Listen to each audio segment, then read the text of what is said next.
frères dans le Christ, paix, joie, grâce, amour à chacun, à chacune de vous, de la part de notre Père et au nom de notre Seigneur Jésus-Christ, en ce vendredi de la 4e semaine du temps de Pâques. Quand vous rencontrez les personnes qui vivent avec un calme et une paix inexplicable, généralement vous vous rendez compte que ce sont des personnes qui ont une grande foi.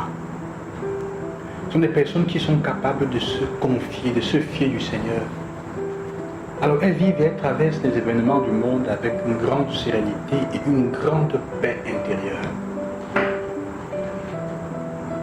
L'évangile d'aujourd'hui, déjà nous pousse à, à faire attention, à regarder avec attention les paroles que Jésus adresse. Et ce sont des paroles où il dit justement,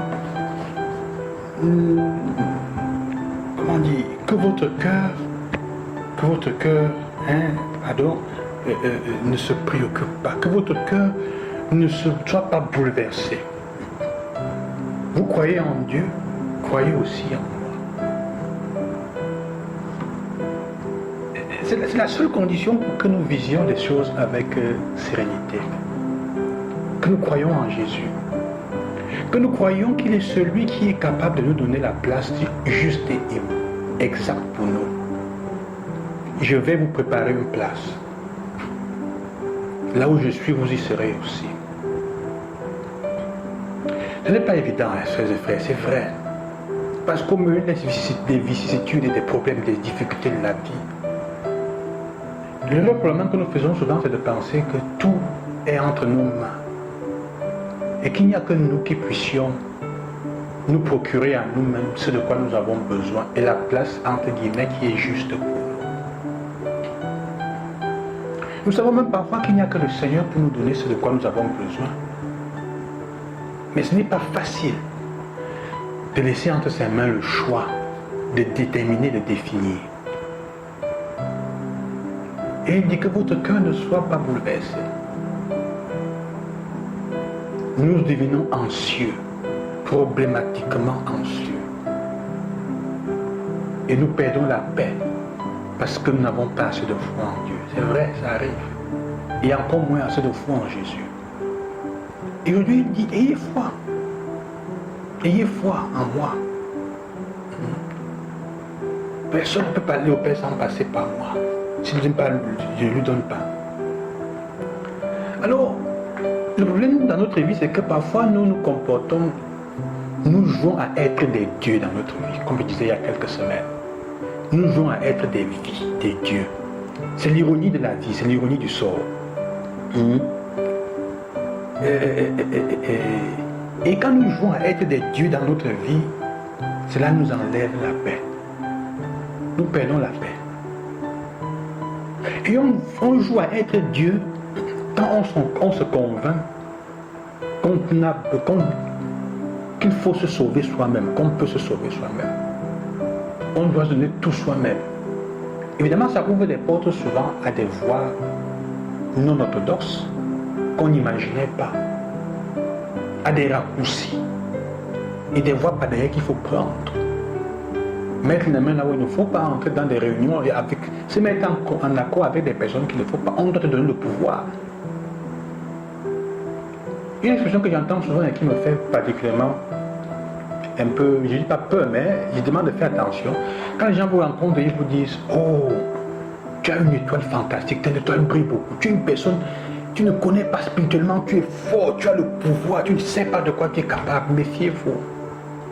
Ça vous pousse souvent à penser que vous êtes des propres artisans définitifs de la direction de votre vie. Et alors, la question qui vient après, c'est comment je fais alors pour déterminer ce pouvoir. Quand vous dites que vous avez le pouvoir, ça veut dire en fait que vous êtes capable d'orienter et de décider de comment votre vie va devenir tout seul. Et même de dominer les autres autour de vous et de décider de la vie des autres, quelle est l'orientation qu'elle va prendre. C'est jouer à Dieu. Ça vous enlève la paix. Regardez bien, vous commencez puis à vous dormir plus tranquillement. Vous cherchez, ça vous enlève la paix, la sérénité. Quand on joue à faire des dieux, quand on pense qu'on doit trouver les solutions, nous devons nous donner les solutions uniquement. Il n'y a que nous qui puissions donner les solutions. Il faut que nous donnions les solutions et les réponses à nos problèmes. Or, Jésus nous fait comprendre que il n'y a pas d'autre possibilité. Il faut que nous ayons le courage de nous fier de lui. C'est lui qui nous prépare une place. Hein? Même quand nous avons l'impression qu'il est absent de la réalité, en fait, il est derrière en train de faire quelque chose pour nous. Ce n'est pas évident. Parce qu'aussi, parfois, le temps qu'il prend n'est pas le temps que nous voulons.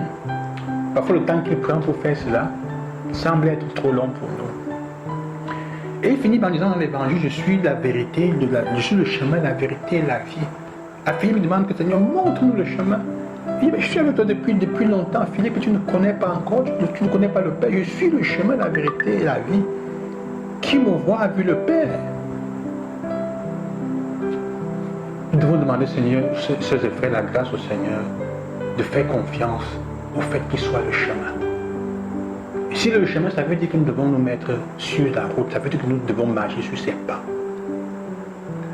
Si le chemin, ça veut dire qu'il est l'unique qui puisse nous permettre, qui puisse nous conduire à ce que nous désirons en vérité, à la vérité de nous-mêmes, puisqu'il est aussi la vérité.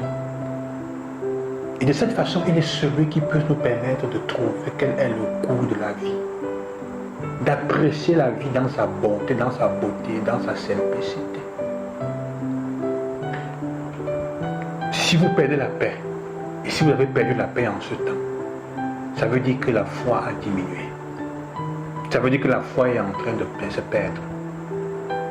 Devant n'importe quelle situation, s'il y a la foi, il y a la paix intérieure. Si on a accroché à Jésus, si on est en train de marcher sur sa route, sur ses pas, alors on ne peut pas perdre la paix intérieure. Je vous souhaite cela, sœurs et frères, la paix intérieure. Mais que vous découvrez Jésus vraiment comme le chemin qui porte à la vérité qu'il est lui-même pour nous donner la vie.